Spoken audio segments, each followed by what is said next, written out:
Todas as quintas-feiras conversamos com a doutora Denise Albano, ela que reside em Aracaju, a capital de Sergipe, aqui ao vivo para participar. Doutora Denise, a compra de deputados que continua a acontecer de maneira agora institucionalizada, né, oficializada, houve agora recentemente, por ocasião da aprovação da chamada reforma fiscal, a liberação em 2 dias, um valor superior a 10 bilhões de reais. Como é que a senhora vê essa questão da liberação de recursos para parlamentares? Primeiro, a questão do marco temporal, nós bem sabemos que atende a uma demanda, principalmente do setor do agronegócio, que é o setor que mais contribui para a geração de riquezas, de dividendos da balança comercial para o Brasil. Então, a frente parlamentar do agronegócio, né, da agropecuária, fez uma forte mobilização para que a questão do marco temporal fosse aprovada no Congresso, mas isso não é garantia de que vai prevalecer, porque o Supremo, antes mesmo da aprovação, já havia dito que era inconstitucional a estipulação do marco temporal. Com a lei, com essa nova lei, vamos ver qual vai ser a posição do Supremo Tribunal Federal. Eu confesso que hoje a própria postura dos 2 presidentes, tanto da Câmara como do Senado Federal, bastante leniente, concessiva, que aceitam passivamente a intromissão do Supremo em matérias exclusivas de competência privativa do Congresso, eu confesso que temo que essa lei não terá uma vida longa, que provavelmente o Supremo declarará a inconstitucionalidade da estipulação desse marco temporal que protege o direito de propriedade, que assegura que produtores tenham uma certa segurança de que suas terras não serão tomadas a partir de supostos grupos que se dizem moradores, habitantes dessa região, que pode ser a qualquer tempo. Doutora Denise, como a bancada ligada à agricultura é bastante numerosa e tem realmente tem se posicionado de forma muito contrária àquilo que as interferências indevidas do STF, se assim o fizesse, porventura, porque aí já é a segunda vez, né? A primeira vez o Congresso decidiu pela validade do que está no texto da Constituição, que as terras indígenas são aquelas que, na data da promulgação, até já 1988, né?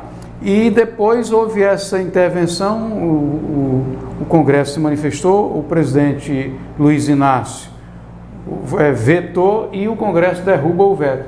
Não vai criar aí realmente um conflito maior? Pode ser criado. Hoje nós temos um Congresso praticamente rebaixado.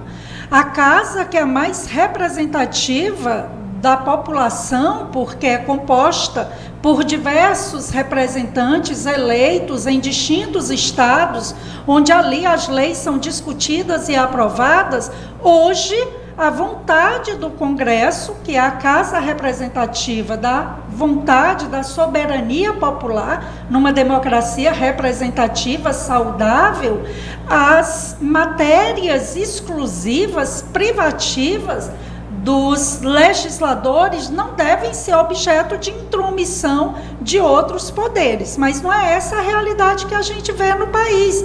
Repare bem que agora, no apagar das luzes do ano de 2023, saiu um decreto presidencial que seria para a proteção do meio cibernético, da regulamentação da inteligência artificial, quando essa matéria poderia ser objeto de quê, Erivan, quem nos acompanha? Não de um decreto presidencial que tem um certo ranço, uma certa característica de autoritário, porque é imposto, vem da vontade do executivo, O que o presidente deveria fazer era encaminhar um projeto de lei para ali no Congresso esse projeto de lei ser objeto de discussão, proposta de emenda, ser avaliado na Comissão de Constituição e Justiça, na Comissão de Comunicação, enfim, avaliado pelos parlamentares. Mas o governo, com sua manifestação autoritária, típica de governos de viés comunista, socialista, aproveita o período entre o Natal e Ano Novo, Congresso em recesso, as pessoas mais preocupadas com as festas de fim de ano, com as confraternizações, e aproveita exatamente nesta semana para baixar esse decreto presidencial, que já é uma sinalização da forte regulação que virá da censura que será implementada, e os sinais são de que essa censura não virá pelo Congresso, porque a resistência é grande, mas provavelmente virá com toda a força via esse conchavo entre executivo e a cúpula do judiciário. O Luiz Inácio já disse que gostaria de ser presidente eterno. A vocação dele é fazer o que fez Fidel Castro lá em Cuba. Agora, é importante, principalmente, que os irmãos nordestinos acordem para a falácia que esses partidos de esquerda que se julgam os pais dos pobres, que só eles é que defendem a pobreza, e está claro que isso é mero discurso. É mero, como se diz no popular, blá, blá, blá, porque as ações concretas revelam que eles estão do lado dos banqueiros, dos mega empresários, da elite internacional, se preocupam muito mais em comprar o parlamento, como você bem pontuou, não é, Ivan? Hoje está escancarado.